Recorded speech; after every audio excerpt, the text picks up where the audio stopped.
أنا أقول هنا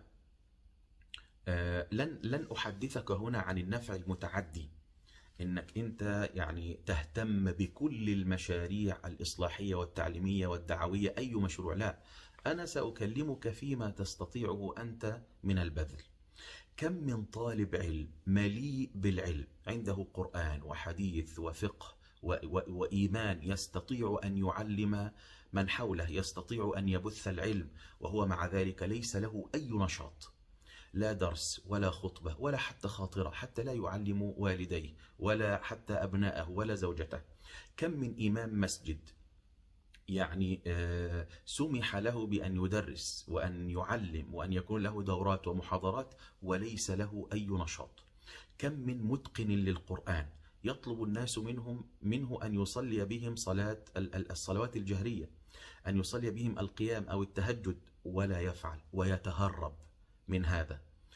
كم من مدرس للقرآن متقن يرى أمة حوله من الأبناء والشباب والكبار لا يحسنون قراءة الفاتحة ولا يتحرك ولا يهتم.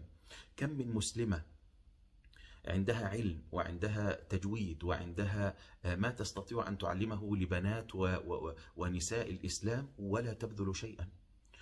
كم من غني يعرف مشاريع كثيرة إصلاحية وتعليمية ودعوية ولا ينفق عليها أي شيء.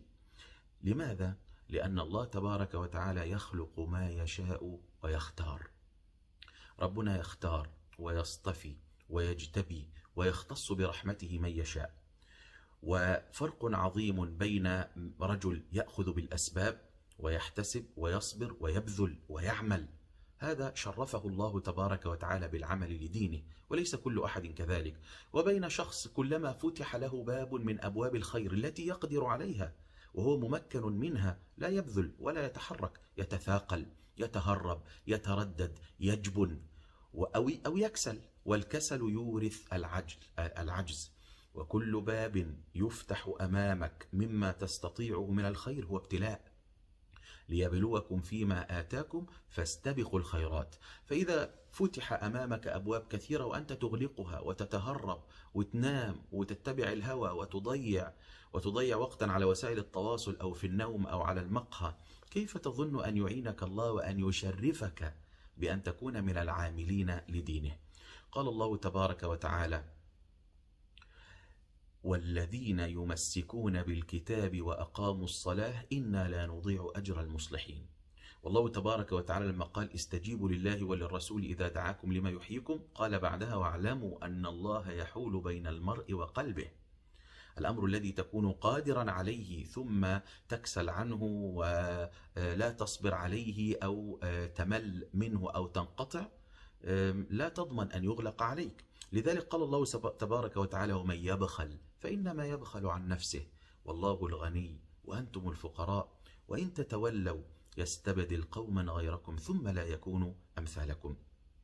وأنا كثيرا ما يبهرني هذا الجواب العظيم لهود عليه السلام لما أعرض عنه قومه وقالوا: وما نحن لك بمؤمنين. ماذا قال؟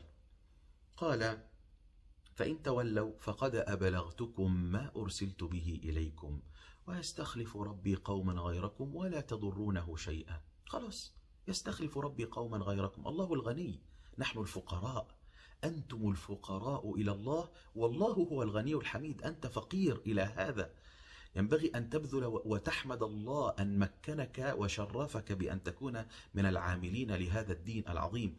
وقل للذين لا يؤمنون اعملوا على مكانتكم إنا عاملون وانتظروا إنا منتظرون.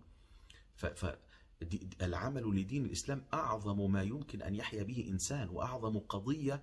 لا أقول إن هذه القضية فقط ترفعك عند الله، ولكنها تصرفك عن كثير من الباطل والمنكرات والمعاصي التي ما فتحت عليك إلا لقعودك عما يمكنك من أبواب الإصلاح.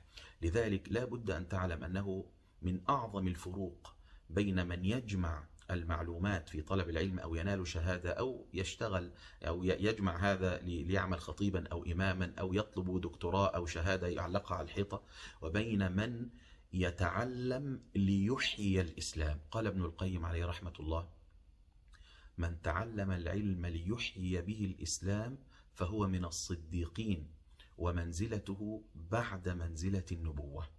فلذلك أنا أردت بهذه الكلمة أن أبث فيك روح المسؤولية، وأن يعني أحاول أن أوقظك للعمل لهذا الدين العظيم. أنت لن تحيا إلا حياة واحدة فقط، حياة واحدة، والعمر الذي يمضي لا يرجع أبدا مهما حاولت، خلاص.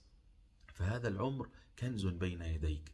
الله تبارك وتعالى قال: ليبلوكم فيما آتاكم فاستبقوا الخيرات.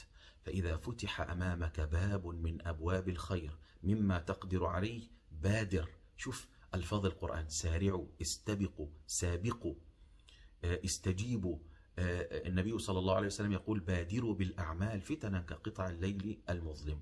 فنسأل الله تبارك وتعالى أن يجعلنا يعني من العاملين لهذا الدين، وأن يجعلنا من المصلحين. والسلام عليكم ورحمة الله وبركاته.